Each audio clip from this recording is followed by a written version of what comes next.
So, magandang umaga sa ating lahat. Welcome back sa Sally TV. So, mayong buntag sa tanan natong mga subscribers, sa mga silent viewers natin. Maraming thank you sa inyo.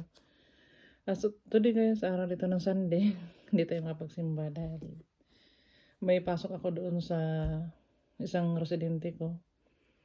So, mamaya, pasok ako doon. Kaya, maaring sa mga kaibigan ko nagtatanong ba't hindi na ako nakapagsimba. Kasi pag Sunday, meron akong schedule dito 6 hours every morning doon sa isang pasyente ko. So mamaya guys, share ko lang sa inyo kung magkano ang sahod ko sa isang quincenas. Kasi dito ang sahod namin dito 15.30. So i-share ko sa inyo kung magkano yung sahod ng caregiver. So mamaya mag-video din tayo doon sa residente namin. Residente ko. Bago ko pumasok, inom muna ako ng 3 vitamins ko. Meron akong iron, meron akong B-complex, at meron din akong wild salmon fish oil, 1,000 mg. So sa kalagayan natin guys, lalo na pag nagtatrabaho tayo, i-share ko lang din, kailangan healthy tayo. Matulog tayo sa tamang oras, tapos ma-meet natin yung 8 hours na tulog natin para may energy tayo para mag-assist sa mga pasyente. At isa pa, dapat hindi tayo ma-stress, mag-inom rin tayo ng mga vitamins. So everyday talaga, umiinom ako ng mga vitamins ko, kaya dalawa yung trabaho ko. Isa doon sa facility, 5 hours a day. Tapos dito sa isa, 2 oras. So pakiramdam ko hindi ako napapagod.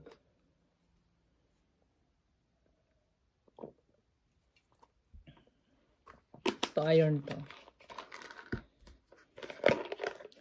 Ito makapansin nyo ang laki guys. Oh. Ano to? Salmon fish oil.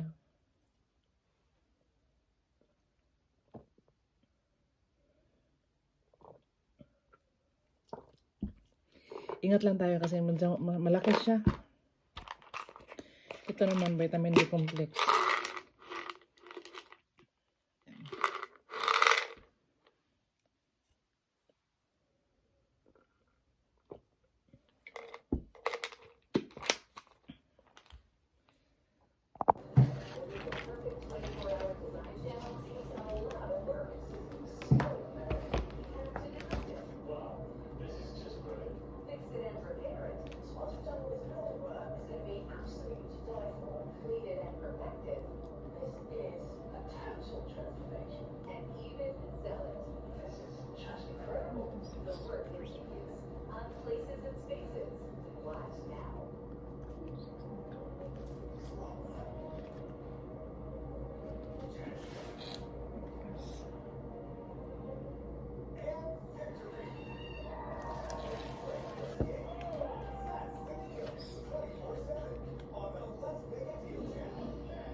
So, dito na ako sa bahay ngayon guys, no?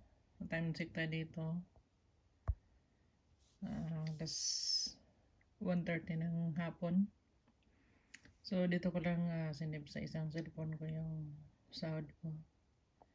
So, yung isang oras ko, 20 na. Sa loob ng 15 days. Kasi full time ako. Mayroon akong 84 hours bi-weekly. So, yung pinaka-general na sahod ko guys, ito. Pakita ko sa inyo. Ano lang to 84 hours. 1,426. 26 or 28.45. So,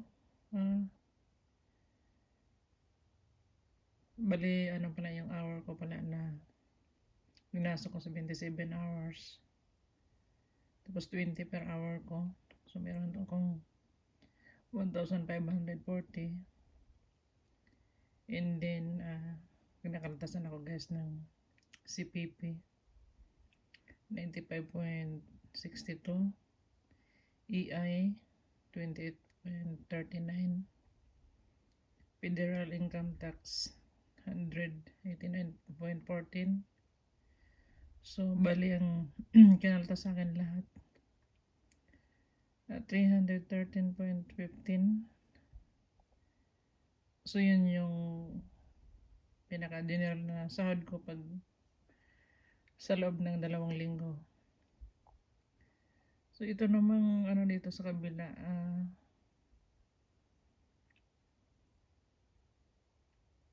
Yung mga ano yan guys, mga kinakalta sa akin yan. So, yung general amount, 3,488.48. And then yung malinis na pera na binigay na sa akin, pumasok sa account ko, 1,428.45 dollars. Canadian dollars to guys. So, kung i-convert natin yan,